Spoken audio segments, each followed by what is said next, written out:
and welcome to the test of the UV8000E. This is what you get in the box. It's a longer dual band antenna here for the increased suspected power of this radio at 10 watts. So it's a longer, more flexible antenna. Fairly good manual, comes in multiple languages. I've had a flick through that, a few mistakes as usual, but it's not too bad. Quite reasonable as they go. This is a note about the crossband repeater function, which I'll show you a bit later on in the video. Out of the bag, the radio is nice, feels nice in the hand, a decent weight. Nice, slightly glossy, slightly textured finish to the radio. Moni button on the side there and a programmable function button. No flashlight or torch on this radio, which is I suppose a sign of perhaps the radio's quality. Female SMA socket in the top of the radio. This radio costs about £55 delivered. I've had it for a while actually. Here's the menu on the radio. I'm just going to quickly flick through these for you at some speed in a second. The battery pops off the back there with a little clip, and output power of 10 watts, and there's the frequency range. Supposedly a 3.6 mAh battery, but I've not tested that, so you could perhaps do that if you get this radio, but I think it's probably going to be there or thereabouts within reason. A reasonable charging base. Again, no feet on the bottom of it, so it will slip and slide around on your table a little bit unless you secure it. Always like to see a belt clip included with these radios. It's better to have it and not need it. There's the shorter of the two antennas, dual band antennas. There's the size difference. There's quite a big difference, and I'll test both antennas out in the field to see if they really make any difference. If you're in the UK, it does also come with a UK proper adapter and DC charging plug. And then hiding away underneath the lid is this isn't a battery eliminator, but it's something you can use in the car to charge up the radio, and a copy of the software and a programming lead, which is a prolific lead. Again, we'll have a nice close look at the back of the radio here and see how the battery clips in. Nice and snugly clips in the back there. These batteries can be had for roughly £22, I think they are, as an extra. Antenna screws on the top there as is usual.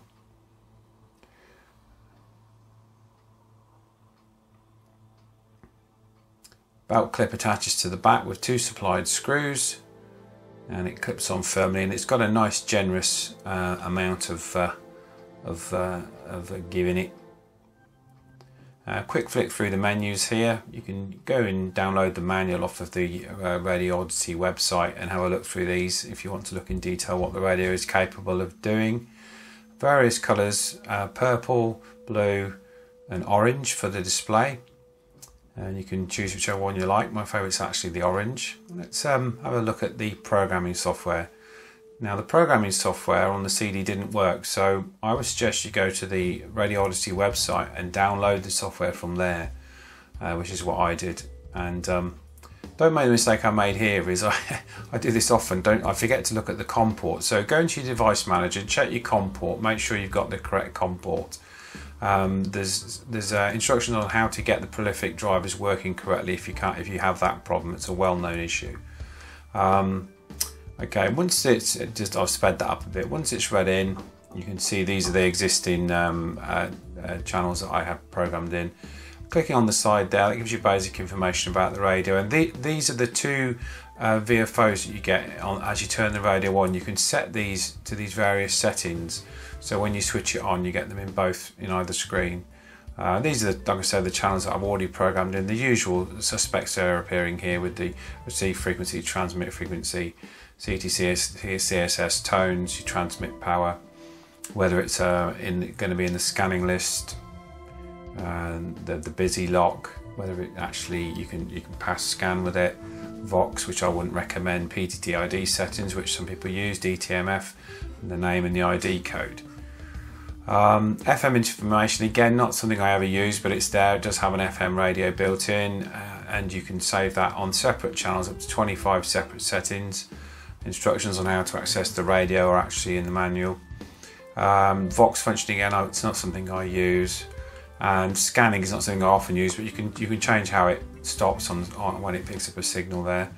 And then these optional functions are quite important. You can see what comes up on the screen as you turn it on, whether it shows the battery voltage, channel name, whether the lamp, that's the backlight, manual frequency entrance, see if you can actually manual enter the frequencies in manually, double wait times, battery saver, and then you can set the color and the crossband repeat function here. You don't want that on at the bottom there. You want, unless you want to do it every time, leave that to the off position and then just enable it there. That way you can go in and set it with menu option 11 later, which I'll show you later on in the video. DTMF options, again, not something I use, but something that might be useful if you use those functions. Now there are other functions in the drop down menus, and once you're finished, write them to the radio. There are other functions here which you can get to, which may be of some use. But a nice basic piece of software, nice and easy to use, batch channel edit function. Yeah, it's fairly standard fare. Let's look at the power output of this radio now. I'm going to go quiet for just a second.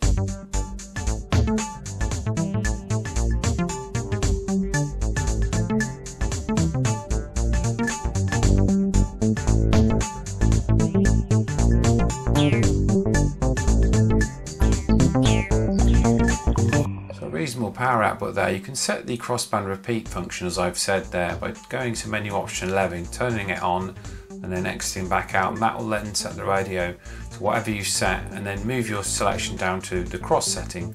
Set your radios up with the splits in as there, and you can have this as a crossband repeater, which may be quite useful in certain situations.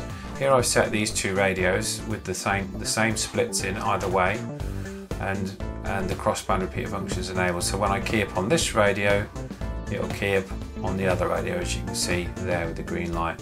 That's a basic function. So you set this up as a channel, as we've shown here on the UV8000, with the receive and the transmit. Obviously you need to do one on UHF, one on VHF, and then you set the split up in chirp on your Baofeng radio like this. I would also recommend using CTCS tones as well to prevent any unauthorized access, if you like. Let's go and check what it's like out in the field. This is G7LNK Portable, Golf 7 Lima November Portable, testing the UV8000E, the UV8000E, the TYT UV8000E at location A, approximately 3 miles. Testing 54321 12345. This is G7LNK Portable, G7LNK Portable with the UV8000E at location B, approximately 6 miles. Testing 54321 12345.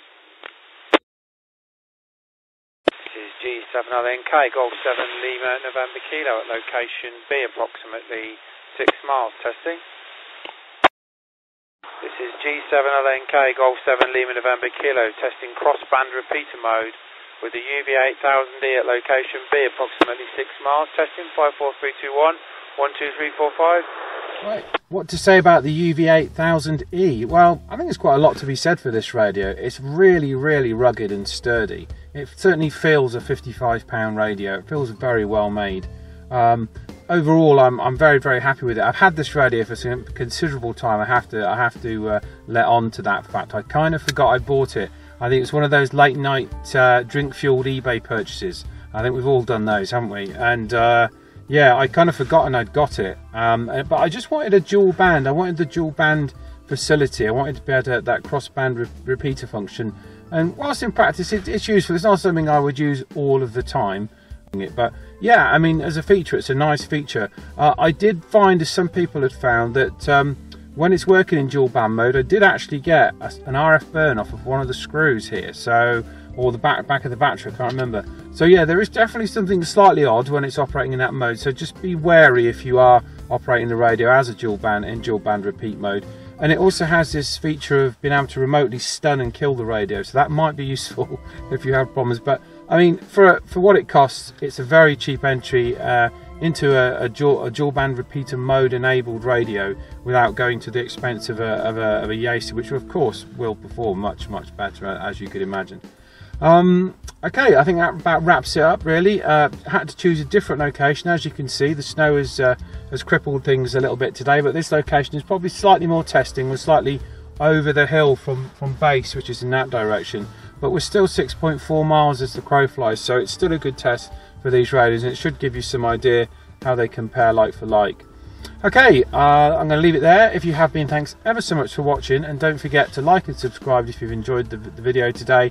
All competition entries are paid for by the small adverts that run at the start of the video, so I hope you don't mind them being placed, because, you know, it puts you in with a chance of winning one of these radios. And I'm going to run these competitions as we go, and the prizes will get bigger and smaller as we get them, but they're all paid for out of my own pocket. None of these radios are given to me free. I'm not any tie-ins with AliExpress or any of the other suppliers. These are all bought for out of the money that I make through the videos on the channel. So I hope you appreciate that, guys, and we'll catch you on the next one. 73.